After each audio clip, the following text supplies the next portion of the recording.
Well, we'll have a panel discussion, which will be moderated by Karma S. Paljor, and we'll have acclaimed movie producer Shahnaab Alam, along with another famous movie producer, Ronnie Lahiri. All of them will be here, but that will be in just a couple of minutes' time from now. We'd request you to kindly be seated wherever you are, and we'll begin with the panel discussion in a short while. Well, now it's time for the session that you all have been waiting for. But for that, I'll have to call on stage senior journalist and founder of Acclaimed Infotainment, and also the organizing team member of Brahmaputra Valley Film Festival, Karma S. Paljor.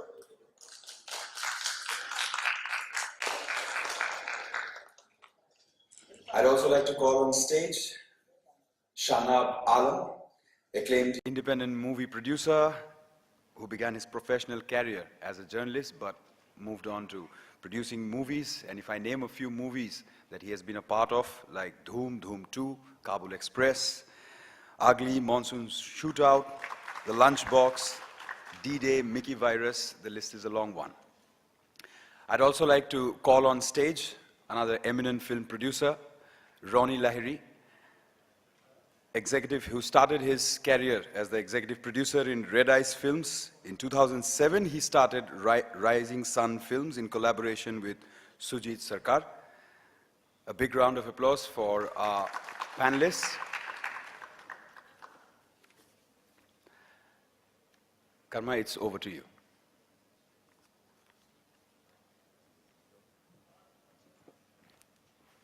Good afternoon, ladies and gentlemen. I wish more of you all could join in from outside. If people are outside, if you could just call them in. So I'm going to keep this chat very informal. I'm assuming that all of you all are here, are deeply interested in films and want to talk to the two of them. So I'm a little confused. So both of them, sons of the soil, come from the East, love the East, deeply involved, deeply invested in the East. Both of them want to come back and give back. So in my conversations with them, that's what I get. As far as I'm concerned, I was also kind of toying with the idea of being a producer. But, you know, it's something to do with the hair, which I'm not getting. So either, you know, you become a producer and you get long hair, and then there's some formula which is not right here. And then you become a producer, and one side, you don't have hair. So what happens when you become a producer? The two very good examples, yeah? One has got a lot, one has lost everything. So I don't know what will happen to me when I become a producer. But since I'm a journalist and he was a journalist, I think I might go towards that side, yeah? I think that is also good. You've got nice hair. Stick to it. Okay, thank you, thank you. I think you've chosen the middle path as you're sitting in the middle. So neither long, neither no hair, you're in between. Okay. That's why both of us came in, so we can comfortably confuse you. Okay, good. So don't start firing from two ends, huh? So first to start with, you know, yesterday, Ronnie touched upon it a little bit, and I would like to take that discussion further, dwell in deep about what's happening today with the movies. Yesterday, Ronnie said that he was flying, and when you're flying now these days, you see everybody with a mobile phone, and most of them are watching a movie. Earlier, what used to happen was it used to come in these small pen drives or, you know, carrying these cards and all, so most of it was illegal, pirated. But now increasingly people are using the OTT platforms, downloading a movie and watching it later. That's what I do, and I guess that's what most people do. So what is the future of films? Is this the future? Is this the way you guys want to go? Start with you. Honestly speaking, being a cinema lover, I wouldn't want cinema halls to go. I would still want people to go to the cinema halls and watch the film, because definitely the depth and everything that is created in a cinema hall, it can never be replicated in a mobile screen.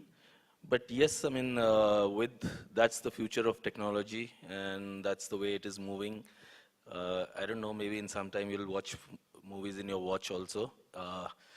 So Cinema experience is something different. Watching content is something different. So there needs to be a differentiation between the two. I mean, you can watch a lot of content on your mobile and on your other stuff, but I feel as a purest, cinema should best be watched in a big screen with the best possible sound, because that's an experience. It's not just going and watching a movie, it's experiencing the movie. Shana? Yeah, I agree with that. It's an experience. So I don't think this experience is going to get out of our lives very soon. I mean, there are still films, especially the fantasy films that are being made in the West and even Bahubali. Those films, you know, you're not going to enjoy on a small mobile screen. However, we must understand that theatrical release is a restrictive platform. There are only that many cinema halls and that many screens and that many show timings. So a lot of times what happens is you might have a very good small film, but they may not have the resources to you know, properly showcase their films in the theaters. Now that is where an OTT platform makes a difference. At least they reach out to the audience. But cinema hall experience is going to be around. It's not going to get out of our lives. But definitely our lives are getting digital. So Right. But commercially, Ronnie, again, commercially, it's good for you guys, isn't it? You know, you're not restricted, you're not fighting for screens. Earlier you were.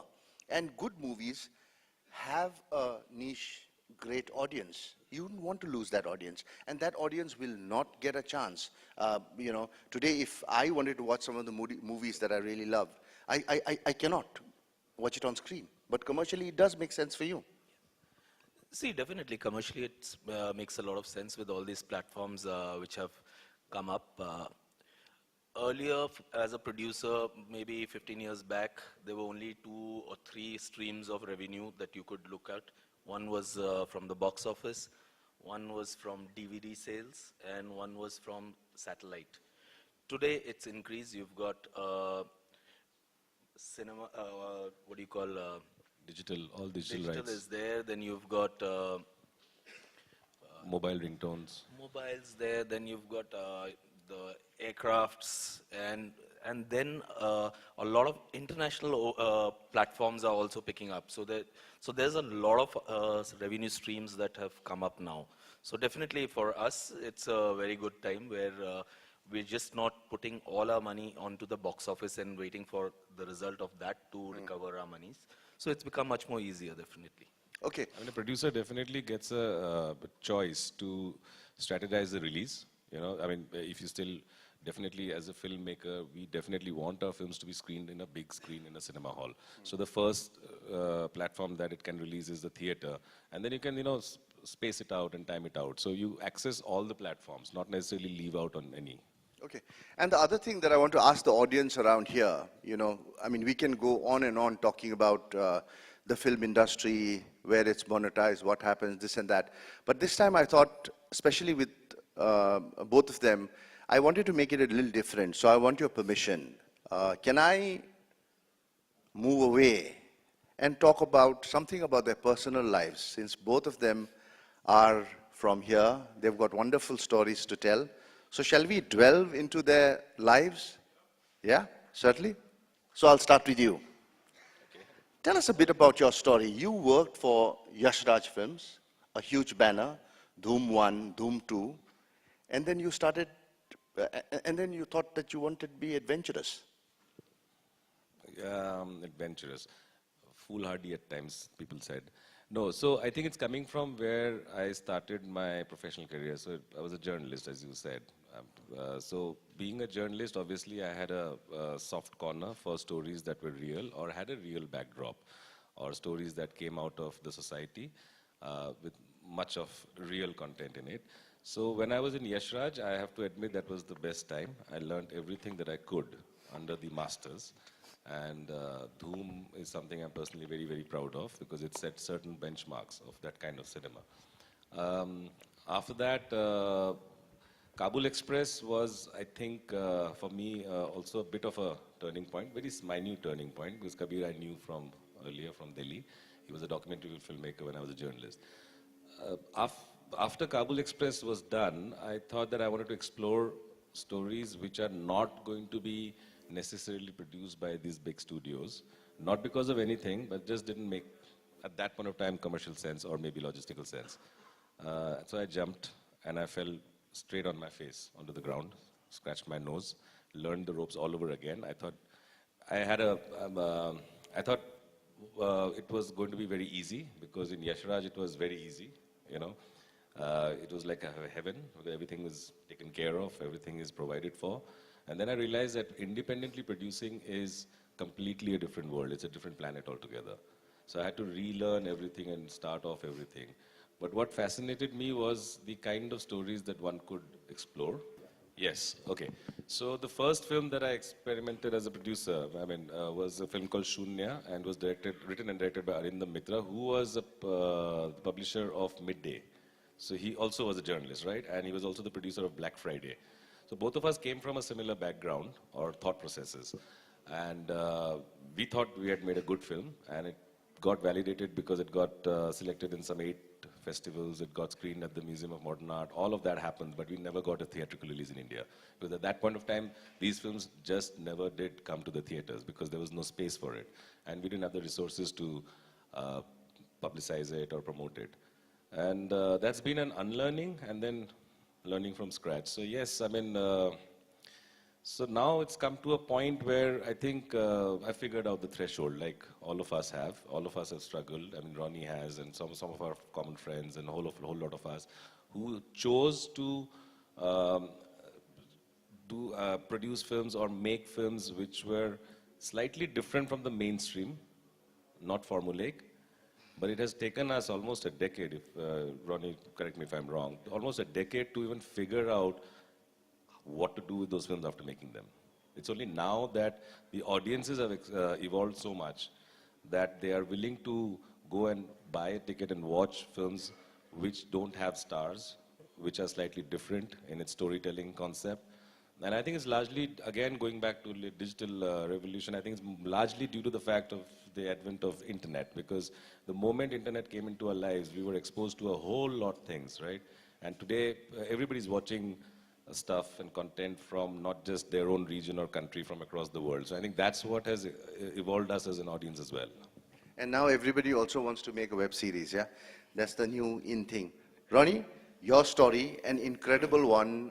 You kind of were born into militancy in Mizoram, as Nagaland. You had, 2 guards guarding you when you were in UKG, in Mizoram, yeah?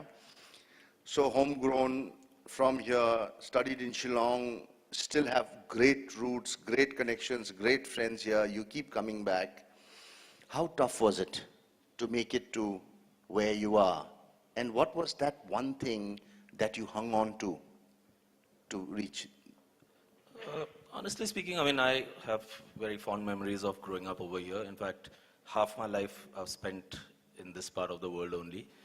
The other half has been my working life, which I've been out. So I would say the 21 years of my life which I spent here prepared me in a way to hang on to things and to dream on. And as any kid in the 90s who was growing up, as in getting into college and all, obviously there was a lot of pressure. Being a 3rd generation army kid, I had to join the army, which looking at me, I had never any discipline in me. So I had to excuse myself, and of course my father wasn't very happy with that decision of mine that you could have been the 4th one in the army, but I said, maybe the cousins can join, I'm not cut out for that. So then there was this, and of course, before that, what had happened was, obviously, I was not one of the brightest guys, so didn't join in science, which was the norm of the world in those days, that if you're not in science, then what are you doing? Oh, arts, you're like just, okay, theek hai, kar lo thoda kuch. So I was one of those who joined arts, so it was double jeopardy for me in terms of my family. So finally, they agreed to let me get out of Shillong only if I do my MBA. So I was like, okay, now that's my only way out. Might as well do it. Thankfully, I didn't have to sit through too many competitive exams, otherwise I would have flunked that also. So luckily, some benefits of being in the army, that Symbiosis had a program for armed forces children and all in Pune for MBA. So I did there my in business marketing. Uh, it was eventful, 2 years, good fun, and still I didn't know what I wanted to do even after doing MBA. And from campus placement, I was picked up by the Holiday Inn Group in '94, which was at that stage like one of the big hotel chains in India. And they put me straight to Goa. And that was the focus year of Goa, where tourism was going to start off in a big way. So we were this young batch of MBAs who were sent there. So good thing was our jobs were like very chilled out. We had to coordinate with the Thomsons, Unijet, and Thomas Cooks of the world and get charter flights full of tourists coming in to stay in Goa. So we didn't have any 9 to 5 jobs or had to wear suits in that Goa weather. So we were chilled out in shorts, and the other benefits were like a lot of guests would be coming, and we were just about 20. And obviously, they would be coming in with daughters who were 19, 20, so you could flirt around, and it was good perks of the job, being in Goa, holiday, and everything. And once the job picked up, '96, the so-called big bosses decided, all right, we need to increase the output, and they decided to shift us to Delhi. Now, that's where the first time corporate world hit me, like straight on my face. And the first thing they told me is, I had longer hair then. So they said, you're a corporate guy, you cannot have long hair, so I had to cut off my hair. I was like very pissed off, I have to. So I did that, I said, fine, anyways, the hair will grow back, not to worry. Next is, they said, you have to wear suits and tie, and imagine Delhi, 41-degree heat, and you have to wear that every day and go to work. On top of that, I think the final nail in the coffin was 9 o'clock was the timing, and if you reached at 9:05, your half a day's salary was cut out. Anyways, you weren't paid that great. So when that money was, somebody picked your pocket, it really hurt. And that's the day I decided, I think I am not cut out for this 9 to 5 kind of a job. I can't do this. I can't see myself 20 years from now sitting in this chair like my boss with half hair in his head and a paunch. Half, he's got none. That's different. So half and none are different. Half, yeah, fully bald is much cooler. Half is not that cool. So yeah, so I couldn't see myself. No, but Ronnie, how does not having hair become a sad thing? It's a cool thing. Yeah, so why was your boss... Half. Okay. So he had half, which he There's a would... difference between balding and bald. No, see, what was happening was he was balding from here, so he was growing this hair and trying to cover it. So I was like, nah, that's not cool at all. So, yeah, so that's when I decided, nah, this is not happening. I quit my job. In fact, I stayed at home for 2 months. Obviously, coming from a middle-class family, my parents were scandalized. What the hell are you doing with your life? You're just 23 and you're sitting at home. And it was more like how in those days, girls who were 23 and sitting at home, you're not getting married. That was my situation. You've got no work, you've got no career, you're sitting at home. So that's when, fortunately, I met Sujit Sarkar, my partner, and not to work in film industry as such. So I was doing my research, which would be a cool job where I don't have to, so my criteria were very clear, that where I don't have to cut my hair, where I don't have to wear suit. So I was looking for jobs which would be like that, and it was very difficult. So then I zeroed in on advertising. I thought, yeah, this is something which I would be interested in. So through a common friend, I met Sujit.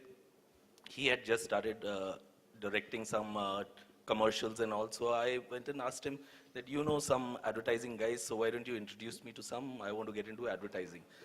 So we ended up chatting, and of course we both come from similar backgrounds. His father was from Air Force, my dad was in the army, so we were chatting about life, where all we grew up, and obviously there were a lot of similarities. So at the end of 2 hours of discussion, I said, okay, so now will you give me some names and phone numbers I can send my resumes to? So that's when he gave me an offer. He said, listen, I've also started directing now. He was, before that, assisting Pradeep Sarkar, the gentleman who made Parinita and all. So he was also starting his career. So he said, I've just done 1 or 2 ads. So I know how to make a film, but I have no clue of business. And you have done MBA. I said, don't go by my degree. I'm not that great with business, but yeah, I can manage a little bit. He said, why don't we both join? So I said, great. So he said, listen, with this company, even I don't know, last job I did was 3 months back, so there's no money. So if we get a job, we'll earn money. If we don't get jobs, we'll try and figure out something. So I said, it's better than staying at home. So I said, let's try it. And luckily we got a few commercials to do, and I really enjoyed doing it. And in those days, there was nothing called as, you are a producer, you will do this, and you are so-and-so. So we were like doing everything. Like I was the spot boy also, I would do the lighting also, I would understand what the cameraman was thinking. So it helped a lot, actually speaking. Today, if I look back 20 years down the line, that learning has put me on a very strong hold when it comes to producing a film, because I know how much a tea will cost to make in a unit. So my tea boys can't fool me. Neither the light boys can fool me that I need these many lights, because I've done that round. So which is very important for any aspiring producer also, that you need to do everything. Only then you can command your position, because you know where things happen.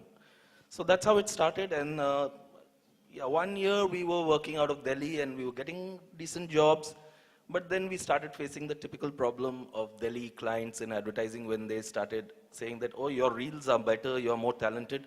But you know, Bombay guys are more professional. So the job has gone to a Bombay guy, because you know, industries in Bombay, they are more professional.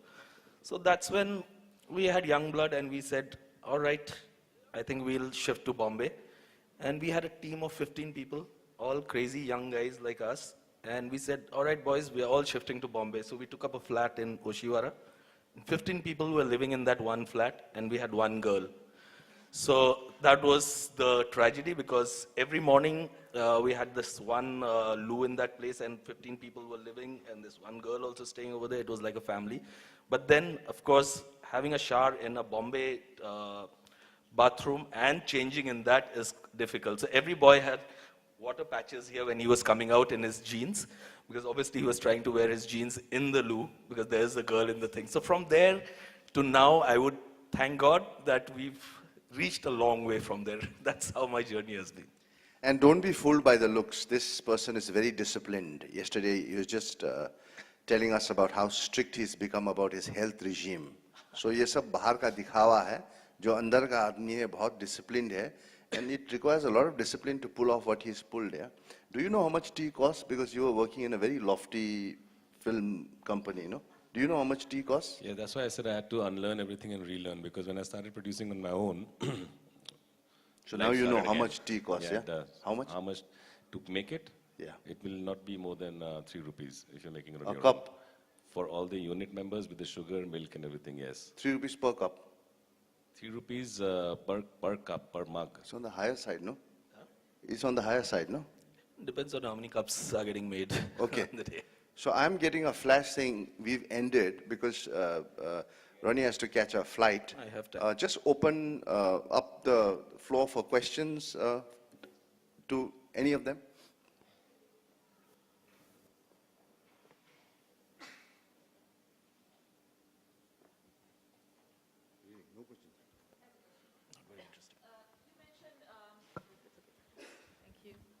You mentioned movies and being a purist, that you want to stick to cinema halls, and which is very commendable, very nice. I, as an audience, with my kind of routine, prefer on-demand entertainment. How do you see these two marrying? See, end of the day, storytelling is storytelling. What platform you watch it on. I'm a purist. I would want to make a film which is for a big screen.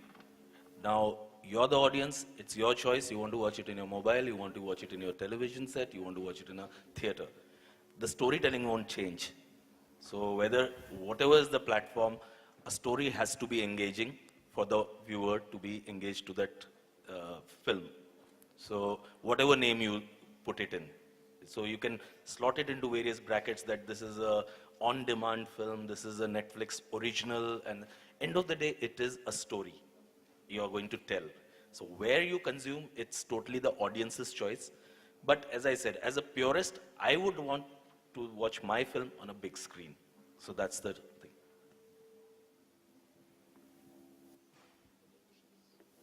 No more questions.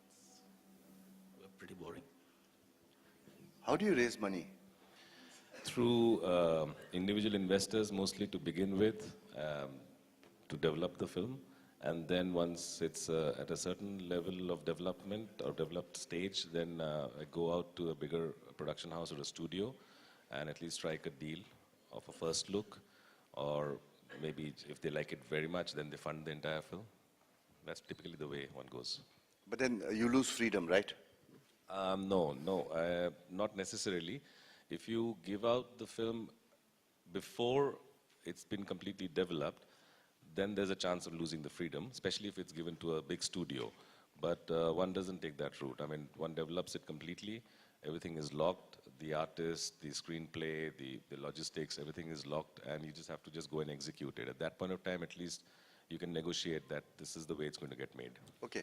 If you're making a film on a sensitive subject, just like journalists get calls from their investors, do you guys also get calls from your investors? The last film that I made and released before Bhoga Khirki was Omerta, which was very sensitive because it was a sketch of a terrorist, of how does one become a terrorist, especially if the boy is from London, grown up there, so what are the reasons? So it was extremely, extremely sensitive, and there were too thin a line to sort of... so yes, we got a lot of calls, and at various stages of our filming, we had trouble which I had to sort of troubleshoot. Like we had to shoot in madrasas or mosques, and obviously we couldn't have put up the sets. And so I had to really go and sit down with the Maulvis, sit them down, actually discuss the Quran, actually discuss the situation. All of that one had to do, yes. It goes beyond the scope of producing or filmmaking. So that happens very often. Yeah, hi. Where? Yeah. Can you hear me?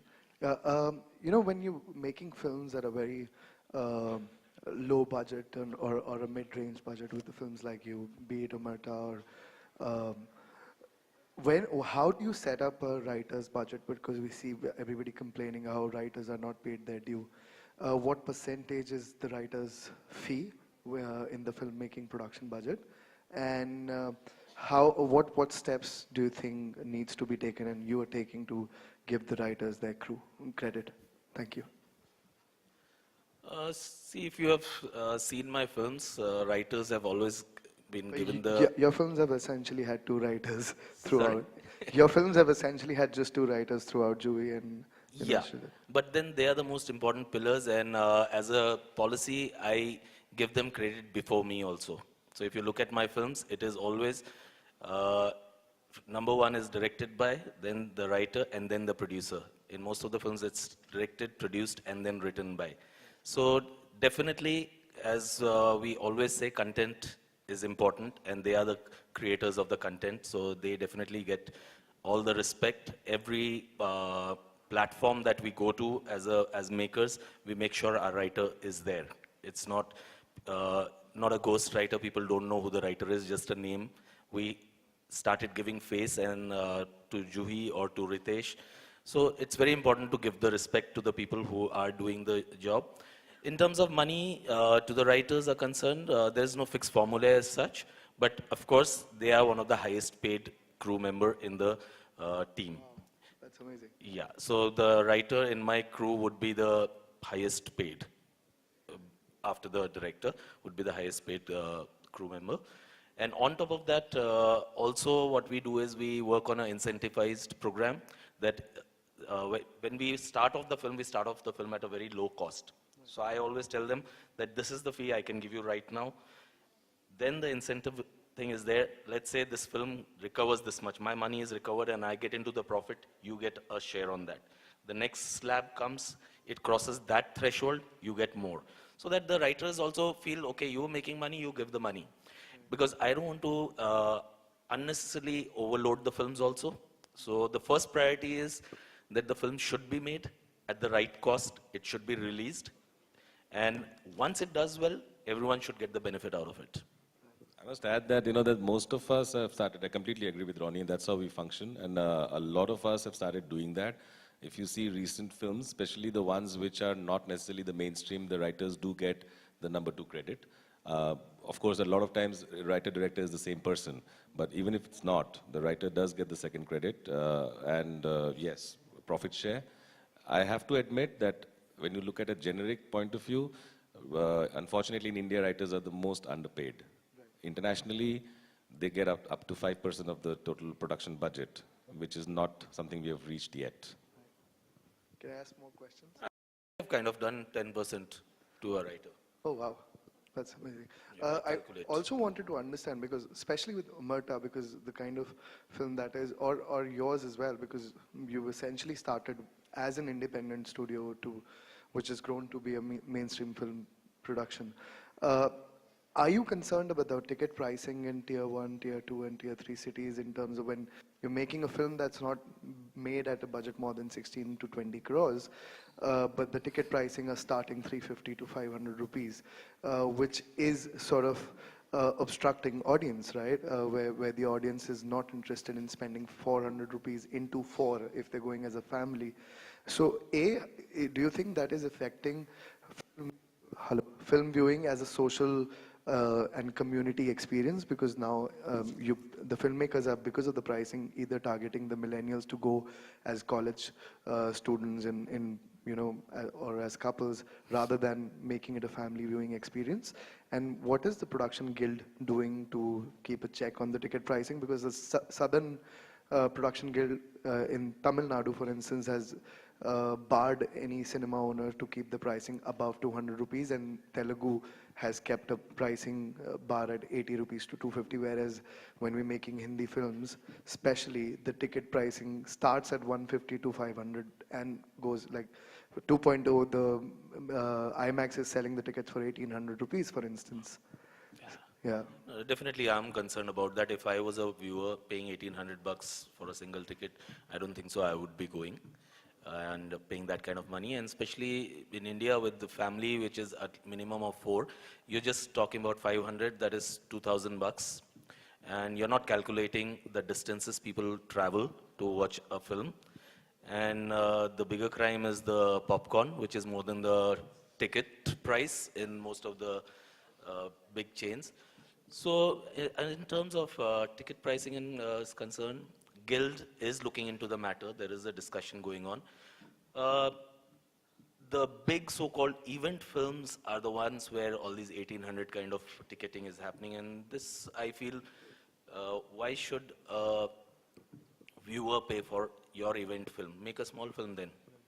I mean, you're spending a lot of money on your budget, but then you should have your economics right, how to recover that money, rather than increasing the price of the ticket. And I totally agree with the way the South is, and that's why the footfall is much more higher in South for cinema as compared to here. The footfalls are going down, it's just the prices going up, and that's how the box office numbers are still higher because of the ticket prices. It's not to do with the footfall. And if this trend continues, we'll lose a lot more footfalls. We should have dynamic pricing, definitely, depending on, and I think that choice should also be the producers of how much we want to price a ticket. I mean, in context to this, there has been a very strong recommendation by the Producers Guild to at least the non-Hindi language cinema, the smaller industries, where, like, for instance, I want to say this in context to Assam. I think the Assamese language cinema should be priced at rupees 100, because the moment you go 101, the GST slab also goes up to 28%. So at 100, it's 18%. So I think it makes a lot of sense to lower the ticket prices so that the taxation is also in control. That way the collection, the footfalls will be increasing, and that's when the collections will increase. Do you think there are any distribution contracts like that? Okay, sure. We've run out of time, so Sure. offline, please. Right, yeah. So I guess my last point would be that maybe we should do that bucket pricing like they do in the airlines, you know. If a movie is doing well, the prices go up, and if the movie is not doing well, then the prices will go down. That's just a point that I wanted to make. With that, we come to the end of this conversation. I'd like to thank both of you. Keep making us proud and inspiring many young filmmakers to come out. I know both of you have been helping. Ronnie is here. He's always been here, reaching out to all the young filmmakers, and he'll continue to do so. May your hair grow long. Yeah. Thank you. And may you shine as ever. Yeah. May you have brilliant movies. Thank you. Thank you so much. Thank you. Thank you so much.